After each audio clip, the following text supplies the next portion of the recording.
Hi everyone, this is Cyrus for bestieworkers.com. Today I'm showing you Kindle Fire HDX 8.9.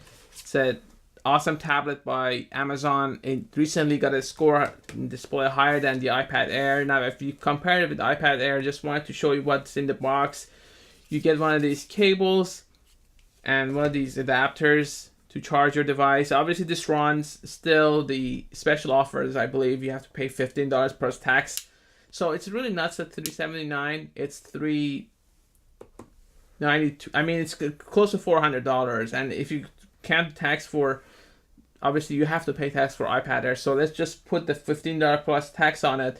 So you get close to $400 just for this device, whereas the iPad Air is the 9.7 device. So still very fast processor. It has a quad-core processor, 2 gigs of RAM, and the displays 2560 to 1600, Fire OS with Android 4.2, 8 megapixel camera that you can use. And I've run the test, as obviously you can see the details of, if I go and let me show it to you. So you can see the device info easily if you run this application, the benchmark application. Now, some of these applications that are in the App Store are not updated. You can actually download the file manager, get a backup to SD card or backup to your device, and then move the package from your, let's say, Nexus 7 to your Kindle Fire HD and go from there. So you just need the right apps, and I'm going to cover the step-by-step in the future. It's really easy to download Android Google Play apps. Not all of them are compatible, but it's not that hard to install them on your Kindle Fire HD device.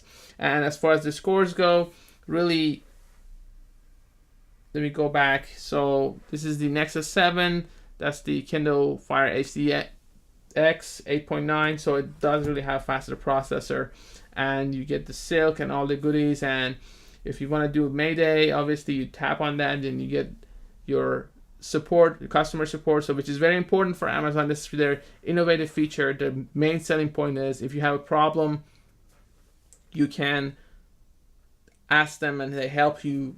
They can see you, you can't see them. You want to be careful if you're capturing a YouTube video. You really need to ask them whether it's allowed to record them, because even though this is a customer service feature and Amazon is offering it to you for free, keep in mind that you're not allowed to just record anything, especially when you have a person. So there are some restrictions on YouTube as far as I know, and I learned it the hard way. So, but as far as the apps, this is the app you need actually. So once you download that application, I think it's called Easy Installer, I believe, and then you can grab and drop the packages for applications to your Kindle when you connect it to your USB. And then you can actually install applications from the App Store. You can also run the Geekbench score. Again, I've done this, I think, with the iPad Air, and you can see the results in our other video. But let's just say it's a fast device. It works pretty decent for a tablet that's $379. Now, I shouldn't say that Silk is the fastest browser. Obviously, the iPad Air browser was faster, but maybe you have better results. I tried the same website, same links, and that was a little bit faster. The camera,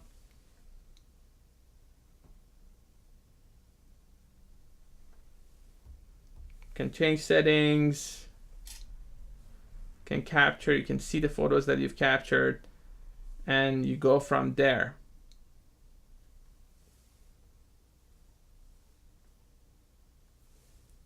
And every time you want to go back, you go to your home section and you're done. And you also have the Kindle matching prices. You have Kindle free time for kids. You have parental controls. You have all kinds of good stuff to go through. And you also have games, apps, everything. And yeah, there are little small changes and you have to take some time to get used to it. But for some people, I think it's going to be much easier to master their Kindle Fire HDX than, let's say, Nexus 7. I personally like Nexus 7 because it has the Android without really major changes. But if you are used to the Fire OS, then you're gonna be fine here as well. So pretty simple. I'm gonna compare this tablet with other ones. Let's just say you get cable, an adapter, pretty decent tablet.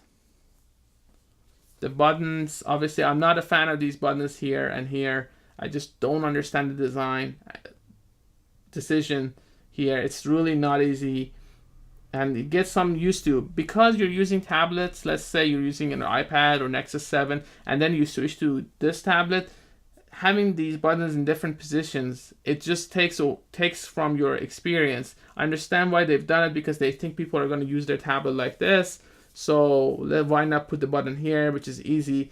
I mean, that's an interesting design approach. I'm not sure it's the right one, because of the fact that a lot of people are trained the way they are because they've used other tablets. If this is your first tablet, you're probably going to be used to it just fine. So that's something, just to design commentary on that. Not a deal breaker, but not a fan of that approach.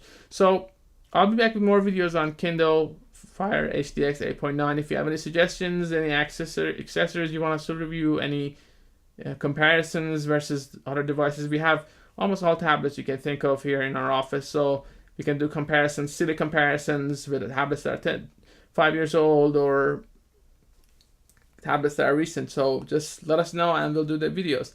Thanks again for watching, guys.